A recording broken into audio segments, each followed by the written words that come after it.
আমি সৰুৰ পৰা চিনেমা চাই আহিছোঁ বা এতিয়াও চাওঁ। চিনেমাত কি দেখুওৱা যায় বিশেষকৈ? দুজন থাকে, এজন ভিলেন থাকে, এজন হিৰো থাকে।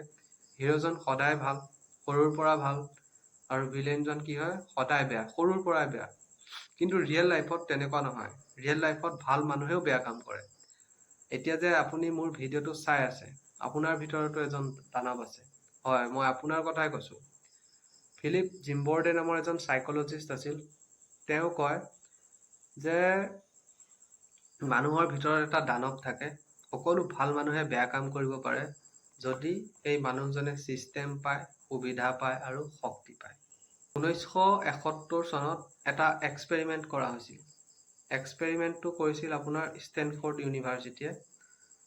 24 জন ভাল ঘৰৰ ক্লিন বেকগ্ৰাউণ্ড থকা ষ্টুডেণ্টক বচা হৈছিল আৰু এখন নকলি জেল বনোৱা হৈছিল। 12 জন ষ্টুডেণ্টক জেলৰ কয়দী হিচাপে ৰখা হৈছিল আৰু 12 জনক সেই জেলৰ কয়দী কেইজনৰ গাৰ্ড দিয়া হৈছিল।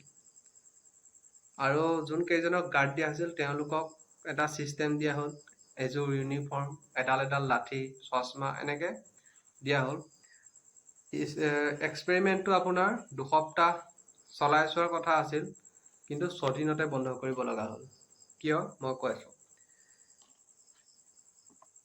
আপুনি আচৰিত হ'ব, সেই ভদ্ৰ ঘৰৰ ষ্টুডেণ্টসকলে সেই প্ৰিজনাৰসকলৰ কি অৱস্থা কৰিছিল। তেওঁলোকে খালী হাতেৰে লেট্ৰিন চাফা কৰিব দিছিল, সকলোকে উলংঘ কৰিছিল, মাৰপিট কৰিছিল, খোৱা খাদ্য দিয়া নাছিল বা খাদ্য মূৰত ঢালি দিছিল, বিভিন্ন ধৰণৰ অত্যাচাৰ।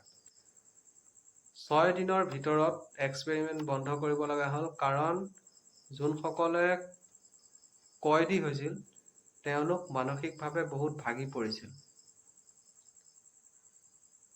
আৰু আপুনি যদি ভাবে যে এইটোতো বহুত পুৰণা কথা, 1971 চনৰ কথা, এতিয়া কি হ'ব?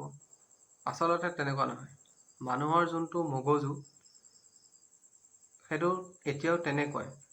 আপুনি যদি এতিয়া চাই কৰ্পৰেট বছবিলাক বা আপোনাৰ মেনেজাৰবিলাক, আপুনি যদি ক'ৰবাত জব কৰি আছে তেতিয়া আপুনি গম পাব, বা আপুনি যদি এজন মেনেজাৰ আপুনি গম পাব কি হয়, নিজৰ জুনিয়ৰসকলৰ ওপৰত দাদাগিৰি দেখুওৱা যায়। কিন্তু সেই বছ বা মেনেজাৰজননো কোন?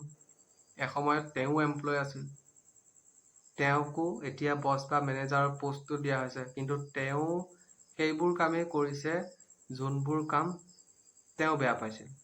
আপুনি যদি ছ'চিয়েল মিডিয়াত চাই, কিছুমান মানুহক বহুত ট্ৰল কৰা হয়। তাতে গৈ পেলাই কিছুমান মানুহে বহুত বেয়া গালি দিয়ে। কিছুমান মানুহে ফেক একাউণ্ট বনাই লৈছে, ফেক ছ'চিয়েল মিডিয়া আৰ্মি বনাই লৈছে, মানুহক ট্ৰল কৰে বা আনৰ কমেণ্ট বক্সত গৈ পেলাই বেয়া গালি দিয়ে। সেই মানুহজনক যদি আপুনি ৰিয়েল লাইফত লগ পায়, তেতিয়া আপুনি নাভাবিব যে এইজন মানুহে এনেকুৱা কথাও ক'ব পাৰে।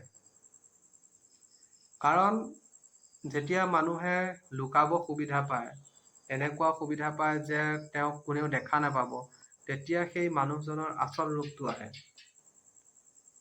এনেকুৱা কিয় হয়? কাৰণ সাইক'লজিষ্টসকলে 3টা কাৰণ দিছে। প্ৰথম কাৰণটো হৈছে ছিষ্টেম। যেতিয়া আমি কোনোবা এটা ছিষ্টেমত সোমাই পৰোঁ, তেতিয়া আমাৰ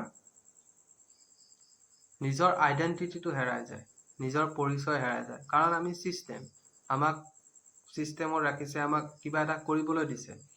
মইৰ পৰা আমি হৈ গ'লোঁ, মোৰ কোনো দায়িত্ব নাই। মই আজি যিয়েই নকৰোঁ ওপৰৰ আদেশৰ দ্বাৰাই কৰিম। তাৰপাছত হৈছে পাৱাৰ। পাৱাৰত কি হয়, যেতিয়া আপোনাক পাৱাৰ দিয়া যায় আৰু তাৰ কোনো জবাবদিহিতা নাথাকে, তেতিয়া আপোনাৰ মগজটোৱে কি কৰিব, সেই পাৱাৰটো মিছইউজ কৰিবলৈ চাব। কাৰণ আমাৰ ব্ৰেইনৰ ফাংচনেই তেনেকুৱা। হৈছে পৰিস্থিতি। পৰিস্থিতিটো যদি বেয়া হয়, তেতিয়াহ'লে সকলো মানুহে বেয়া কাম কৰিবলৈ কুণ্ঠাবোধ নকৰে।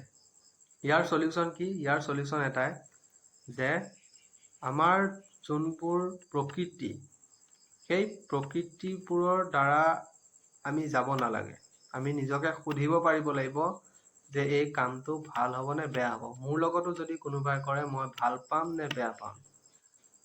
আৰু প্ৰকৃতিৰ পৰা আঁতৰি যোনে সিদ্ধান্ত ল'ব পাৰে, বা ভালেই হওক বা বেয়াই হওক সিদ্ধান্ত ল'ব পাৰে যোনে, তেওঁই আচলতে মানুহ। কাৰণ যোনে ভাবিব নোৱাৰে তেওঁ মানুহ হ'ব নোৱাৰে।